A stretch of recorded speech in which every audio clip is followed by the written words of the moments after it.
got the devil in your eyes. You went and took me by This is done up. surprise. Lots of aftermarket. Looks Say great. what My you favorite wanna bike. say, I won't go I think I'm back. gonna get another one. If you wanna hit the road, then let's go then. Let's just go and see the world and just show them what it really means to live like Free golden. movies. Yeah, we're golden. Beautiful. Baby, we're golden. They're about to see us shine, cause we're golden. They can't ever break us down, cause we're golden. They're about to see us glow, cause we're golden. Yeah, we're golden. Baby, we're golden. They're about to see us shine, cause we're golden. They can't ever break us down, cause we're golden. They're about to see us glow, cause we're golden. Got the devil in your eyes. Went and took me. So that's starting with the new top end. Doesn't sound pretty.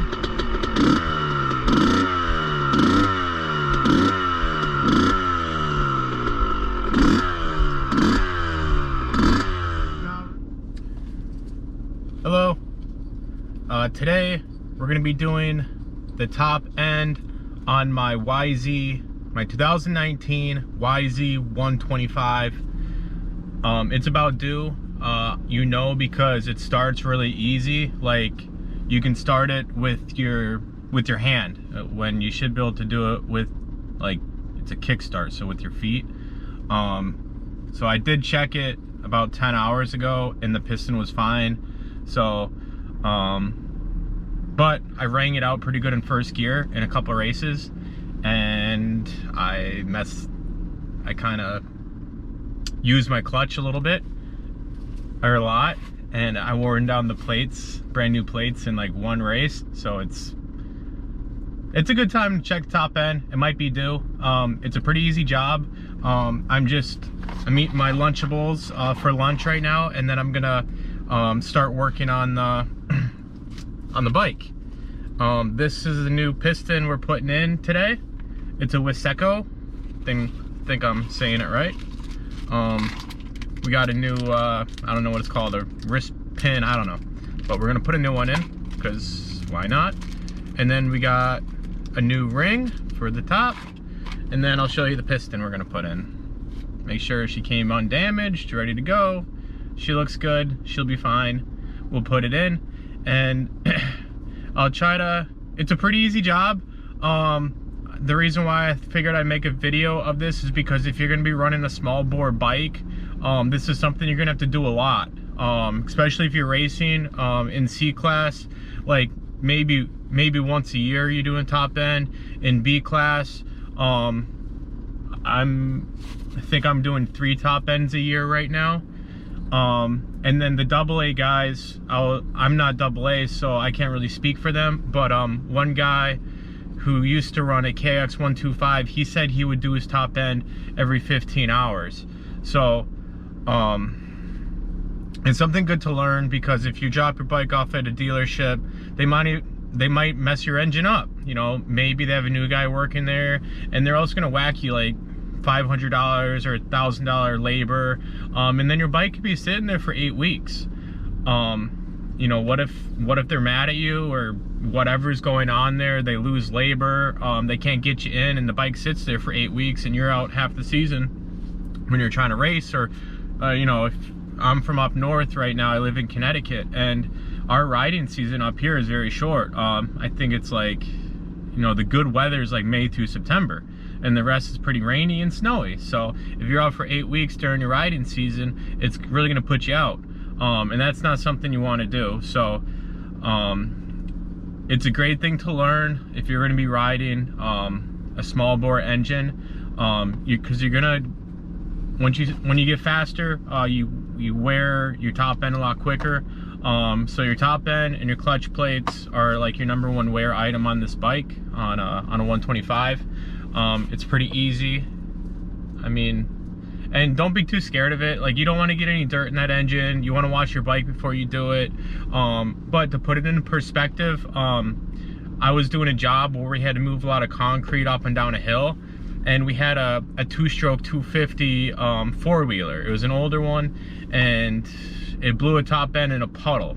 And I'm pretty sure I learned how to rebuild a top end on that quad in a puddle while it was raining. And like I got a lot of water inside that engine because it was raining pretty hard, and I was just had like an umbrella, and I was rebuilding the engine like in a puddle.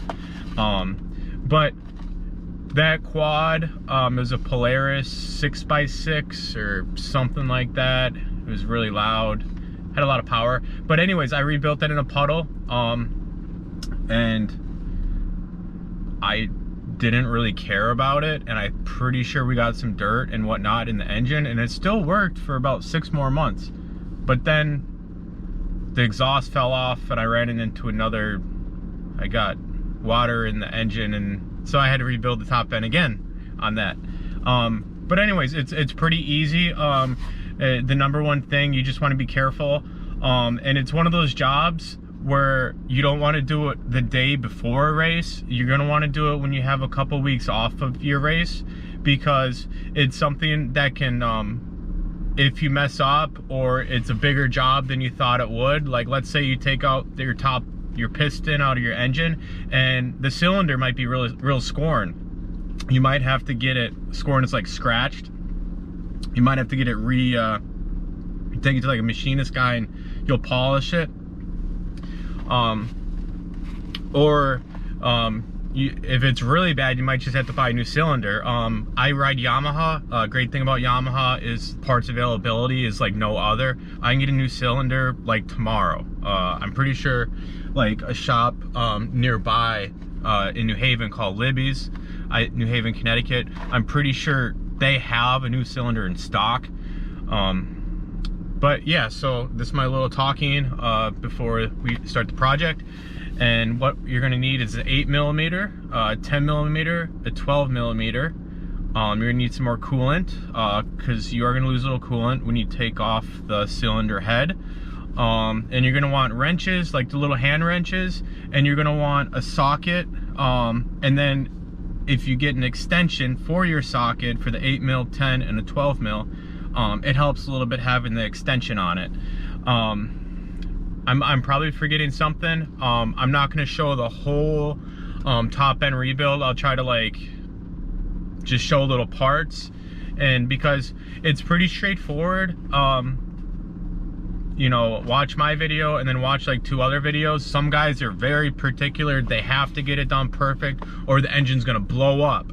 On me, on the other hand, you just want it good. You want it operating well, and if you see anything major wrong that you don't feel comfortable, just bring it to somebody. But doing as much work as you can yourself, you save as much as you can. And the reason why I say don't do this before your race thing, if you got a big event coming up or a lot of people are going to go ride with or what have you, is because there is, on my bike, I can feel a difference. All right, so let's rewind. I race down in Florida in the wintertime when I can. My mom lives down there, so I flew in. Second I got there, I rebuilt the top end, no braking period, and I did a Harris scramble with the Florida Trail Riders. Actually wearing their shirt right now. And so the first hour of the race, what happens is there's a washer on the cylinder. Sometimes you replace it, but I'm pretty sure you can reuse it. It's gonna depend on the condition of it. But if you put a new washer in, it binds from getting hot, is my understanding. So I remember that race, my first lap, I think we were running like a 40-minute lap time, and it was a longer course, like a 15 mile course. It was pretty long, I remember. But anyways, I could feel a difference in the braking period. It took about an hour, and I could feel the power start going up on the bike. So there is a braking period on this piston. Maybe just my head, like, you know, sometimes you think you're riding a certain way and you're not, and the bike's performing a different way, but it's all in your head sometimes. But I'm pretty sure there's a braking period on this thing. In Thumper Talk, a lot of the guys say only ride half throttle, only ride half throttle first hour. But on the other hand, the guys are like, you need to break it in how you ride. And they're like, you can never keep a YZ125 in mid-range, all out, wide open. That's the only thing you can do. So pin it, bro. But so yeah, I was keeping in mid-range for the braking period the first time I rebuilt it, and I recommend that whether there's a braking period or not. It's new components and they are getting adjusted to a high motion system. This thing's going up and down like tons, like super fast. So you need to, I recommend go slow and kind of just ease it up, you know, do a warm-up lap, go nice and slow, make sure it's riding good. And that's my 2 cents. But yeah, I'm gonna finish eating my Lunchables. I'm gonna pause the video about 20 minutes. I'm gonna go in, start working on the bike, and I'll get you guys videos. I'll edit it, put it together, try to make it somewhat cool. But yeah, this is a great video to learn. And if you're gonna be rocking a 125, learn how to do this, because it saves you tons of money, and it's great to know your bike inside and out, every component, because throughout the years, do it now, so when you get faster, you're not in a bind and you don't know how to fix it. Because your bigger races, you know, you got more on the line. If you start getting sponsorships, you know, you're trying to impress a girl in the crowd, or whatever's going on through your head, those, you know, as you get faster as a person. And then something to consider, if you don't know what type of bike you want to buy, the 300 two-stroke, I think they're going like 200 hours between pistons. So a 125, you know, maybe you're getting 50 hours of piston. A 300, like those B riders, they're getting like 200 hours on a piston, which is pretty cool. But I rode a 300, I think last week, and it would be a major learning curve for me to be on that bike, and I don't really like the open class. I just like my 125, and it's enough power and helps you get better as a rider, because you can't make a mistake. If you make a mistake, you start bogging, you gotta click it down a gear. On the other hand, at 300, it weighs a lot more. It's not as technical in the woods. So there's pluses and minuses. So minus on a 125, always doing the top end. You always have to keep it great. Okay.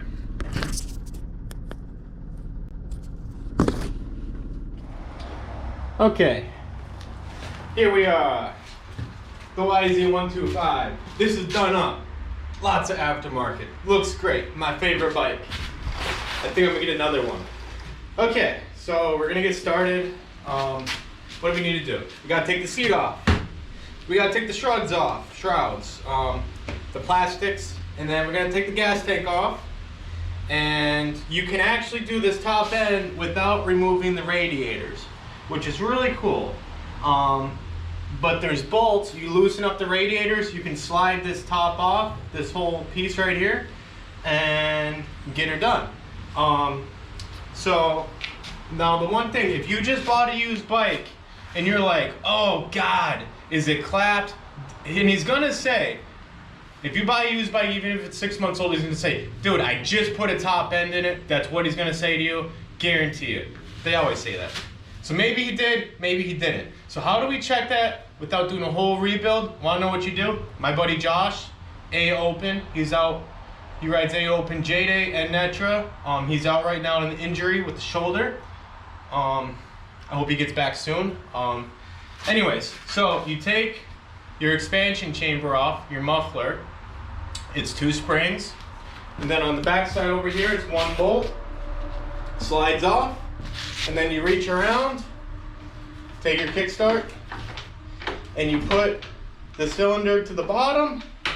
And then the cool thing with electronics now, you take your iPhone, put it in the camera or video mode, put your light on, and look inside the cylinder. You can see the whole top end piston, and you see if there's any black smoke or carbon buildup.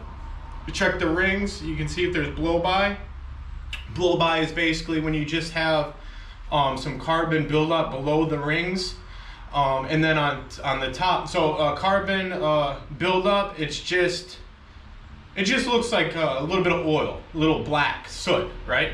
So the brand new one's nice and silver. If it's used and done, it's gonna look black. And then you check the top of it, and then if you have a small finger, you can reach in and just like see if it's chipped on the top of the piston. So look in there after you take the exhaust off, and if it's mint, just put your exhaust back on, and if it's not, you're just gonna have to do a new top end. So that's one way to check. Okay, we took the gas tank off, the plastic radiator shrouds, whatever they're called.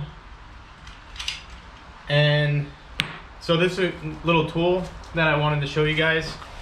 I don't know if you can see, it's called a spring hook. It makes taking off the expansion chamber super easy. When you're doing the expansion chamber, the little springs, the 2 springs on this model, that's what holds on this exhaust. You're gonna want to check these. It is a maintenance item. So these ones are pretty good. I don't know if you can see it. I can't view the video when I can, but springs, exhaust, check them.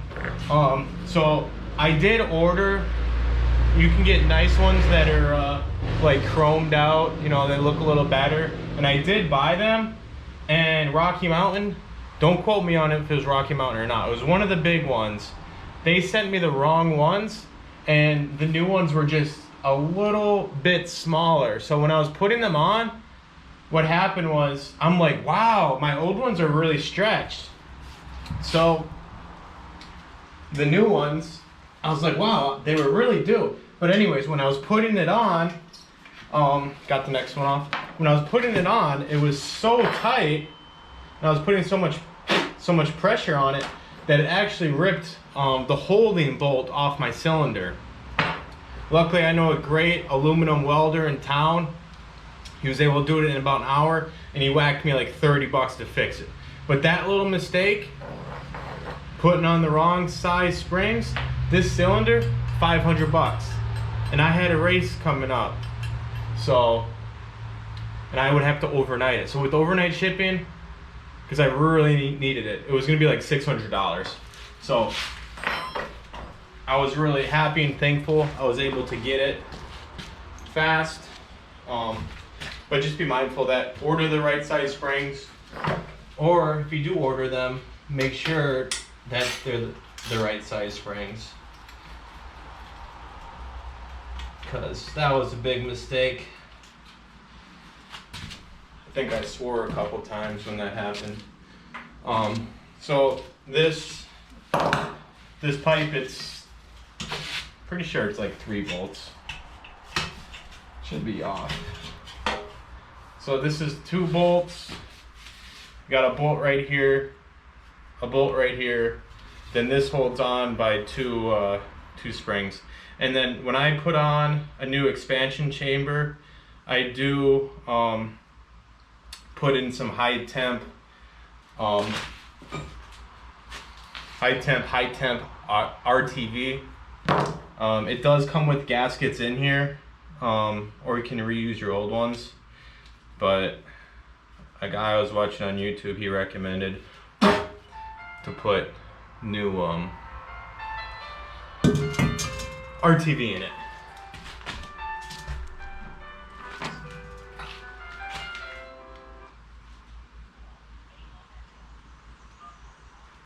A1? Yeah. No, just, we just speak English here. No habla en español.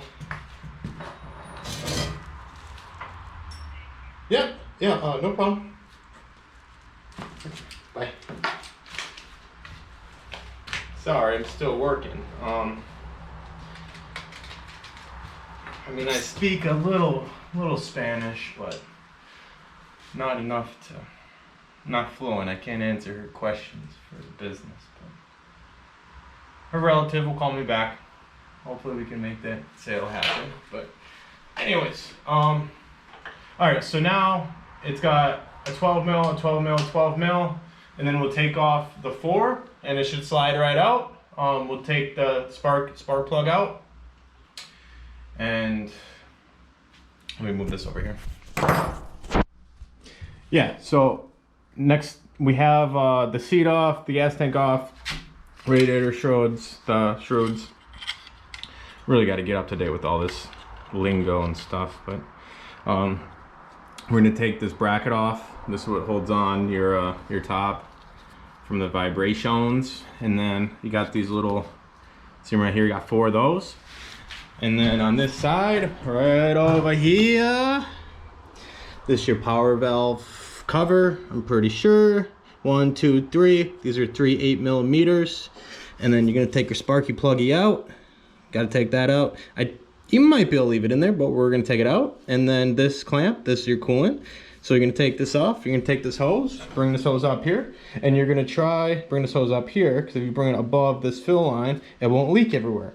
So radiator fluid, it's like 25 bucks for a quart of it, or a liter, or a couple quarts, I don't know, but it's expensive. So anything we can save, it's gonna help you. All right, check for dirt, blow it off, and then we're actually pretty low on coolant. No bueno. Hold on, it is at a level. I don't see the coolant in there. So let's hope we don't got a leak in this radiator. We did, if you can see, it is bent a little bit, but try to move it over. Okay, it is a slight angle in here. We did burn out little oil, little radiator coolant, but we don't have a major leak, which is good. I have been smoking it though. Like, that radiator's been smoking in a couple instances, so I'm not surprised that we went through some radiator fluid. All right, well, I'll do the next step, and then I'll give you guys a little close-up on that. Okay, so we got into it a little bit more. You see, we took the spark plug out, and now the bottom of the cylinder, take this little guy, put it on, break it loose. You got 1, 2, 3, 4, 5, 6, 7. We did already take this off of the coolant hose, and we'll take this off. Actually, we can actually leave this on, so I'm gonna leave it on, and then I can put this up here so it doesn't leak.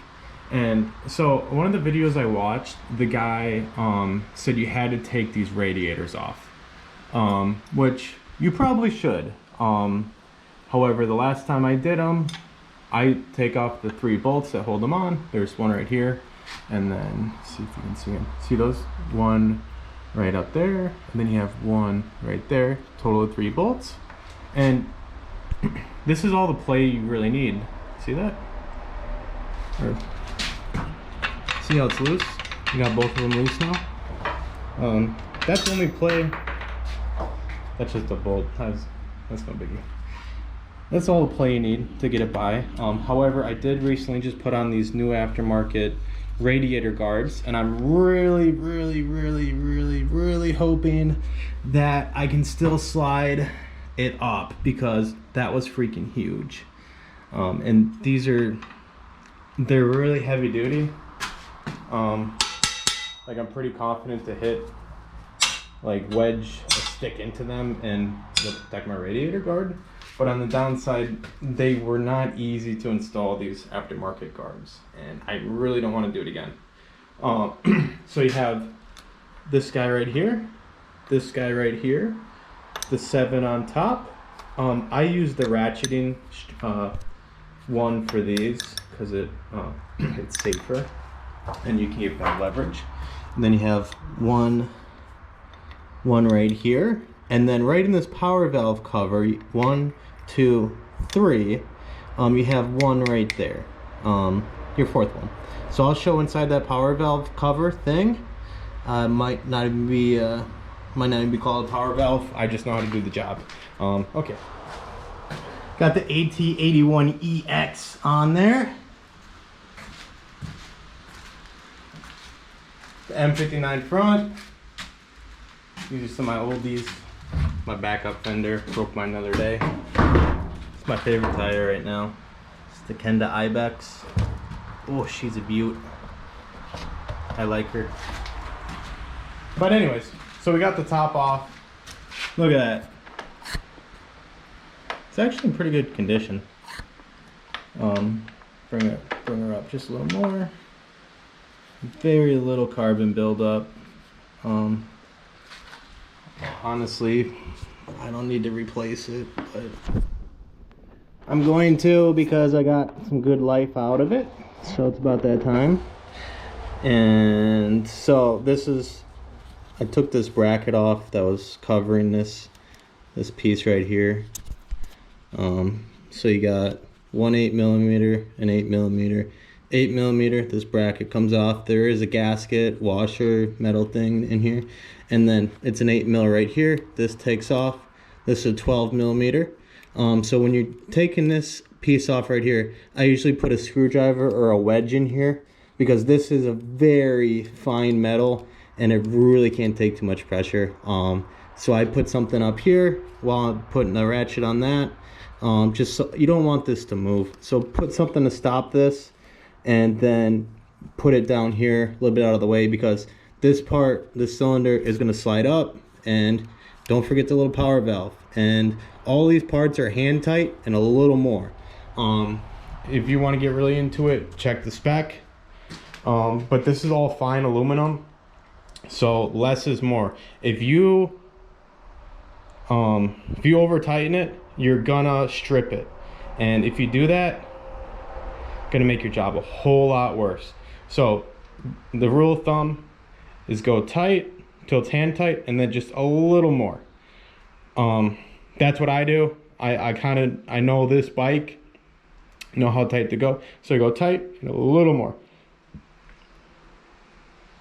Excuse me. If you want to get super above and beyond, check the spec, do it to your pounds that it recommends, but just don't over tighten it because bad things happen on this aluminum. Okay, so we took off the four 12mm bolts, and now we got to the piston. She don't look too bad. So right in here, so this little guy, that's your little clip. It goes right there, and that holds that little bearing in. So I already pushed it out. I started it. So now you come in, so you pull it out. And remember, we got a new one, so it's not, you know, if we do scratch it, I mean, you want to be gentle, but if you do scratch, it's not the end of the world. So when it's open, this is what they tell you to check your bottom.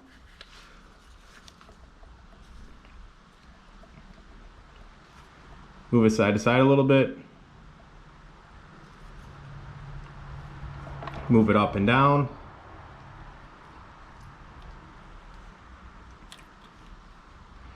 And you just check for play. So if there's not too much play, you're good to go. My bottom's fine. It's actually going to get rebuilt soon. I think I'm looking end of July, put new bottom in, or rebuild bottom. Well, let's come out here. Got the road down there. You can hear it, but you can't see it. Oh, it leaves. This piston really ain't too bad. You should have seen the one I took out. That one looked bad, but this one ain't too bad. I could probably just run this, but we're gonna replace it. So this is the cylinder where the piston goes up and down, and then you got this cover was right here. This is where the exhaust goes in, where the two springs held it. So right here you got two more, or four. Show you. See that? Those ones went right here. See it right here. And then see, you got your Phillips screwdriver. Now look at all these, right?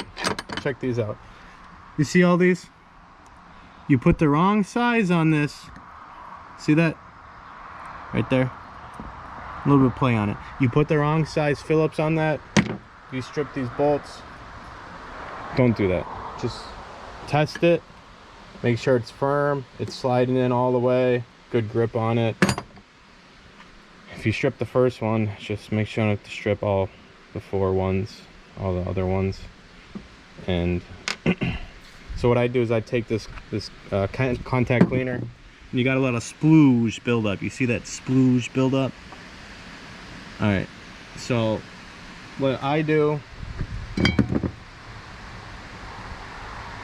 oh, sorry Honda Ridgeline.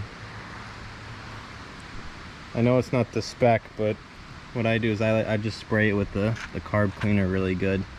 And I just clean it that way. I know someone's gonna be mad that I don't take the whole thing out, but I'm just not comfortable doing it. But so we're gonna clean that, put it back on. Yeah. Okay, so I got this new piston. There's an arrow on top of it, and that's gonna go forward, pointing towards the exhaust where it hooks in. And then I put in one of the clips to start it, so then when it's on the bike, I only have to put one clip in the back. Pretty easy to put the clip in, so it doesn't really matter when you put it in. And then I pre-started this little bearing thing, so then let's see if it goes on nice and easy the first time. Put it down. Looks good, went through, it's in. Bam. New piston on, that simple. And we got one more clip. Something this simple can give you a hard time, so let's see how it does for the camera. Get it started on one side, then I kind of just bend it around.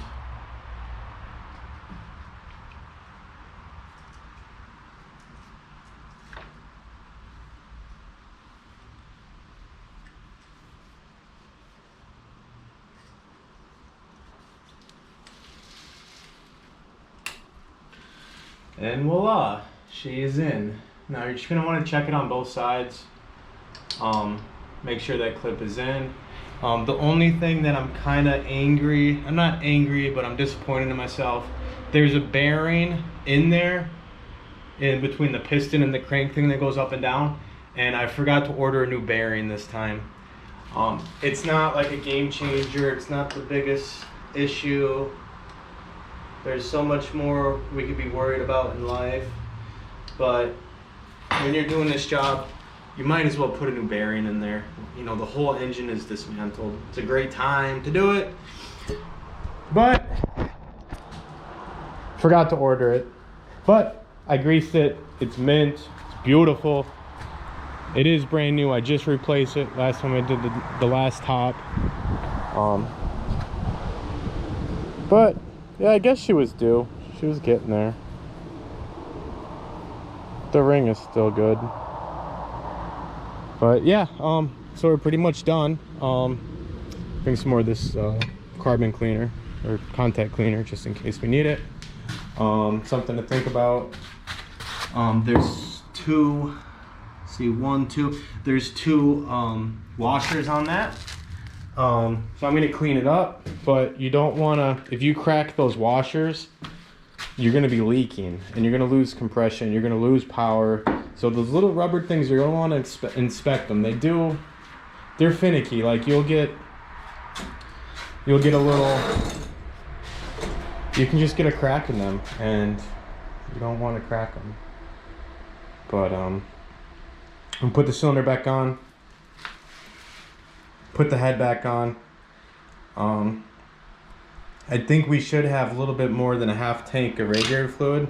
So if we're lucky, I can get you guys the first kick after a top end rebuild video and let you know, you can see how she starts. Okay, yeah, give me about 20 minutes. I'll put this all back together and I'll take that video. Okay, so the piston's on, we put the cylinder on, and you can see this. It's free. Nothing is tightened yet, okay? So the next step, the great things about having a kickstart, Look at that. So listen to it. Free moving, beautiful. Now, if you have any resistance and you're hearing scratching or grinding when you do that, stop what you're doing and reevaluate your life, because that's bad. You know, if you have the wrong size piston in that and it's scoring it, imagine when you start it, you're screwed. So just make sure that piston is coming up and down nice and easy. Very important. Double emphasis. But it went in pretty good, and it's going up and down good. So we're gonna put the head on, and then once again, you want to double check your washers, make sure it's all good, and then we're just gonna put the head right back on, and then put the nuts and bolts on, put it all together, give her a start. Okay, pistons back on, spark plugs back on, this 5 nuts on the top. Hand tighten all of them, and then star pattern as you tighten them tighter. Then you got the 4 right here, don't forget. Then you got the 1, so 4 in total, 1, 2, 3, 4. And then remember I think it's your power valve, but remember that little connector, make sure to put her on, little 8mm, and don't forget this little guy, put it on, go hand tight all 4, and then do star pattern again, just like the top. And yeah, so it's starting to go back together, starting to get back on. All right, so we did the top, put everything back together. I put my helmet on, safety first. And so it's gonna be the first kick. And this is something I'm dreading, because if it doesn't kick, doesn't start, we got issues. So let's see if it starts kicking. If not, we might have to bump it down the hill. Here we go. Choke is on, fuel is on. First kick. Nothing. Stupid kickstart. See that? Look at that kickstart. See that? That's what aftermarket flow gets you. I'm gonna put the OEMs back on, but we're gonna just pop it down the hill, see if she likes that a little better. Hate those foot pegs. 200 bucks or 150, something like that. And the Kickstarter gets stuck on it. Show me some love, baby.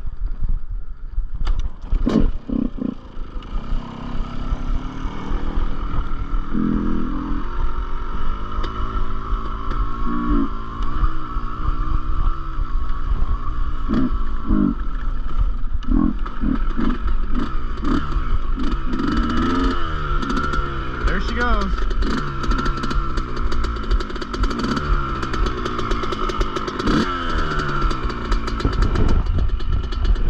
So that's starting with the new top end.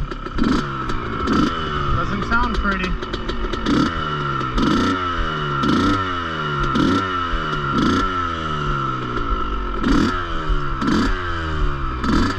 Now we're gonna warm her up.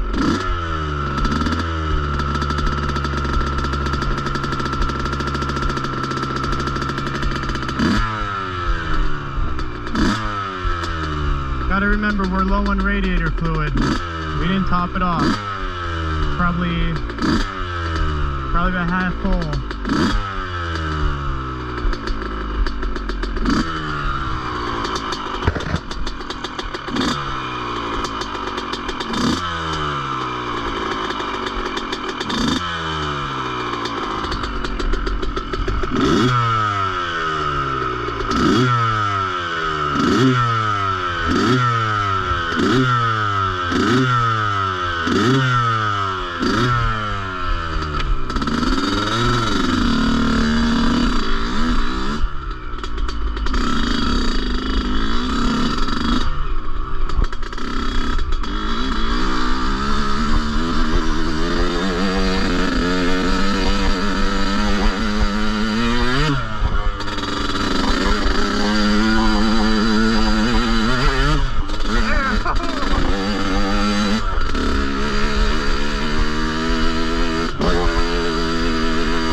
kill switch isn't working.